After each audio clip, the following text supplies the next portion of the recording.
Bryant will take part in practice Wednesday for the first time since suffering a foot injury in Week 1. A source told ESPN Cowboys reporter Todd Archer Bryant is likely to be limited in his first work with teammates in more than 6 weeks, but his participation is a positive sign toward playing Sunday against the Seattle Seahawks.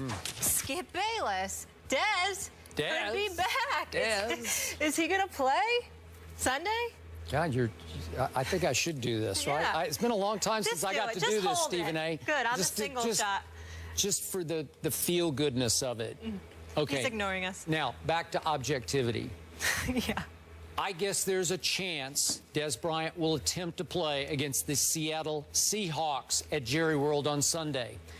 I'm going to go Stephen A. on the Steelers. As we heard earlier in this show, Stephen A. Smith took the stance that he does not want Big Ben to play yet.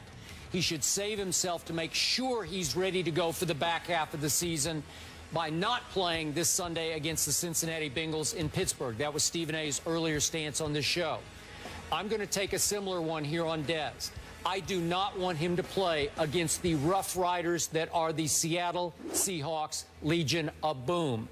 I don't think it is worth the risk because, and I'm going to be honest about this, Stephen A., I do not like my team's chances against the Seahawks at Jerry World this Sunday. Seattle owes Dallas. Dallas embarrassed Seattle at Seattle, as you recall, last year. The Legion of Boom snacks on backup quarterbacks like Matt Castle. In fact, it'll be the equivalent. Matt Castle will be like Oberto beef jerky, just another piece of beef jerky for Richard Sherman. You get out. What you get, what you put in. Yeah, we get it. And so that little voice in my stomach, you know, Richard will be dropping a little Oberto Castle jerky down his throat to you this time. I just don't love it. I'm sorry. It's the wrong place, wrong time. If I'm Dez, I wait one more week just to make sure that your surgery will take and hold. And let's go ahead and let it all fly against the Eagles the following week at Jerry World. I'm okay with that. I just don't like our chances this week against the Seahawks at home, where the Cowboys notoriously don't play very well anyway. Your thoughts, Mr. Smith? Well, Skip Bayless, first of all, let me say to you that I'm very, very proud of the position that you've taken. I mean, the fact that, you know, you seem to be echoing my sentiments, I mean, it just shows that you're wisdom. I'm learning from the best on a daily basis. At the foot of the master. I'm just touched by that. Yeah.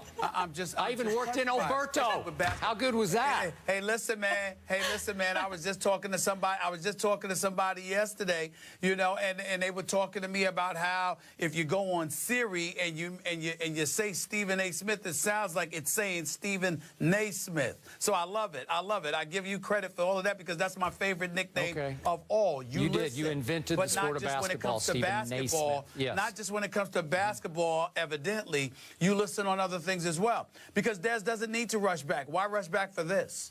I mean, that's what this comes down to. What he needs to do is use these next couple of weeks to get himself in pristine condition. So when Tony Romo comes back, he's ready to aid Tony Romo.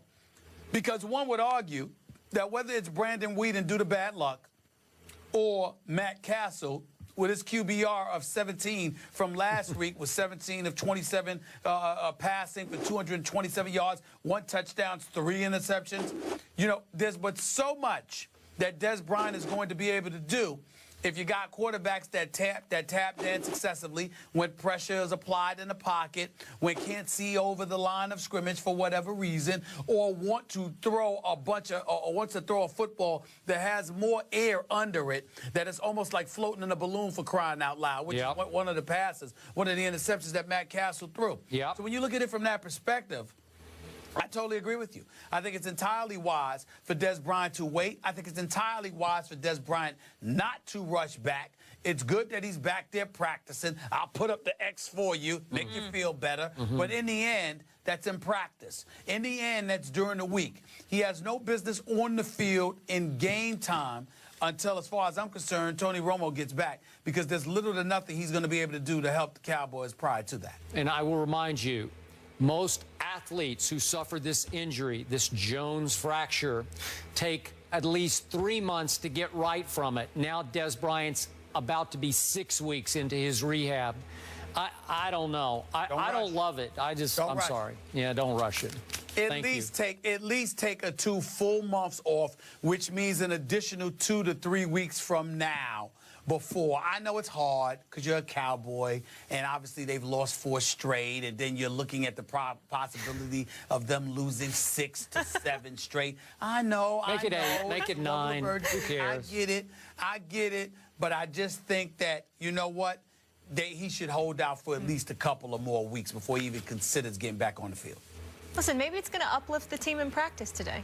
It might. Maybe. And, you know, maybe I wouldn't rule it out, Skip. Who knows? Maybe the Giants will lose at New Orleans. You never know. Could they? Could they? Maybe. It's possible. Maybe. It's possible, Skip. I mean, listen, we can't rule anything out, Nope, Skip. we can't. I mean, there's still We could rule that in, there's maybe. still hope for your Cowboys. Another bold prediction. I'll wait for that one. I'll wait for that for later in the week. We already had the Raiders.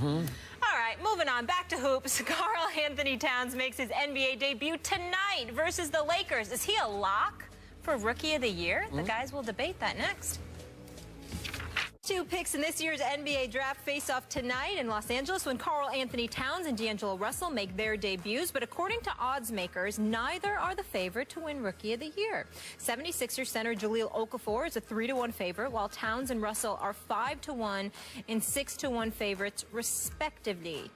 Stephen A., who's going to win Rookie of the Year? I got to tell y'all something. Okay. First of all, let's understand this. Karl Anthony Towns deserves to be the favorite to capture Rookie of the Year honors. The reason that I say that, Skip Bayless, is because not only is he going to be your starter at the 5, I spoke to Coach Sam Mitchell on my radio show for the Minnesota Timberwolves yesterday as well. And by the way, Skip, let's take a quick moment to pay our respects to the late, great Flip Saunders, definitely. head coach, president of the Timberwolves, and his passing. Wonderful guy. God we worked bless. with him here at ESPN. Obviously, Coach, God bless him and his family. Let's just say that. Yep. But when you look at Karl Anthony Towns, they've got him starting at the 5. So because he's going to start at the 5 and he's being schooled and tutored by KG, and he could also play that stretch 4, he's going to be in position to put up some decent numbers. And he's got the inside track on that. The reason why I don't consider him a lock, however, for Rookie of the Year, Skip, is because he's playing around a bunch of young guys. I'm not sold on Ricky Rubio, even though he's not that young. He's been around long enough. But Zach LaVine is his backup. Shabazz Muhammad at the 3, who loves to shoot. You're looking at Andrew Wiggins, who's going to be at the 2. Not sure about that. Yep. Here's the guys that I keep my eyes on. Stanley Roberts in Detroit, out of Arizona. I like his chances to win Rookie of the Year. And Emmanuel Mudiay for Denver, who went to China and was supposed to be at SMU with Larry Brown. Those are the 2 that I think could knock Karl Anthony Towns off for Rookie of the Year. I'm not putting D'Angelo Russell because he's young, and I'm not putting Jahlil Okafor because he plays for the Sixers, who I think will suffer again this year. No Porzingis in that conversation? He might deserve it. We'll see. Okay. You know how much I love Karl Anthony Towns because I told you before the draft, for months before the draft, that would be my guy. I think he will prove to be a better NBA player than Jahlil Okafor. I could also see Okafor easily winning Rookie of the Year just because he's got an NBA body already. I'm not sure about Karl Anthony's physique yet. I'm not sure about his physicality. And even though we know the Sixers are not going to be very good either, I think that Okafor is going to be a fairly dominating rookie player. And I agree with the odds. I would give him the best shot to win. Now, I'm a big Mudiay guy, too. And I told you I thought the Knicks missed the boat not taking him over Porzingis. Larry Brown said this is his guy, that Larry would think about taking him in the first couple of picks in the draft. So I'm watching closely on Mudiay. But go ahead. I meant Stanley Johnson, not Stanley Roberts. Yeah, I got it. I knew what you were talking about. Stanley Johnson. I used to like Stanley Roberts, too, once upon a time. But, yes. Okay. Once upon a time. All right. My point is, I'm surprised you're giving Okafor no credit here. You're just dismissing him from this conversation. You didn't bring him up. Only because, because I think the Sixers are going to stink.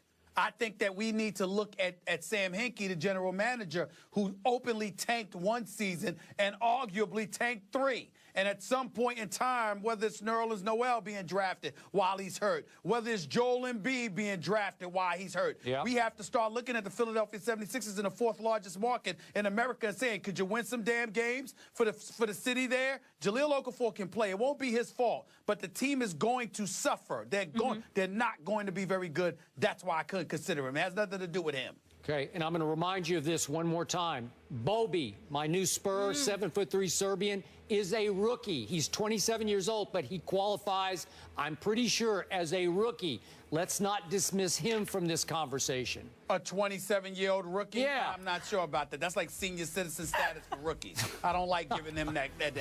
Well, I don't like putting them in that. I'm pretty sure it's qualified. I know, but you better watch it. I'm looking for pops and flashes, just like crazy in football. Bobby. Kareem Abdul-Jabbar. Come on now.